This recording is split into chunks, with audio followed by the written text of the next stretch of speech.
Soyons francs, là, le narcissisme, c'est le cancer du leadership. On le voit partout. En affaires comme en politique, là, combien de leaders se comportent comme si tout tournait autour d'eux? Ils veulent la photo, la gloire, les titres, mais derrière, là, rien ne bouge vraiment. Ça parle fort, ça s'auto-congratule, mais ça additionne rien. Résultat, ça divise. Un vrai leader là, ne fait pas du moi un projet collectif. Il sait que le succès ne se construit pas en solo.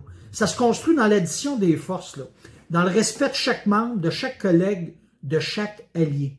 Chez NC.Coach, c'est la base. Le leadership, ce n'est pas de dominer, c'est de rallier. C'est pas manipuler, c'est inspirer. Et c'est exactement ce qu'on vit chez Réseau Alliance Prestige.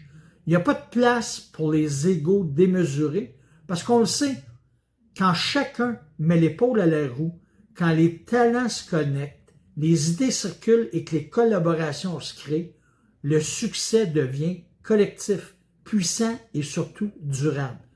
Dans le milieu politique, là, on en aurait bien besoin de cette logique-là. Moins de moi, je, plus de nous, ensemble.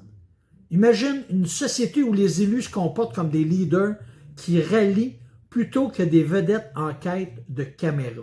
Ça changerait pas mal de choses, non? Alors, que tu sois entrepreneur, là, décideur ou élu, retiens bien ceci. Le vrai leadership, ce n'est pas d'être le centre du monde, c'est de mettre ton monde au centre. Puis ça, c'est la différence entre l'égoïsme qui divise et la collaboration qui construit. C'est ça l'effet NC.Coach et Réseau Alliance Prestige. Salut tout le monde!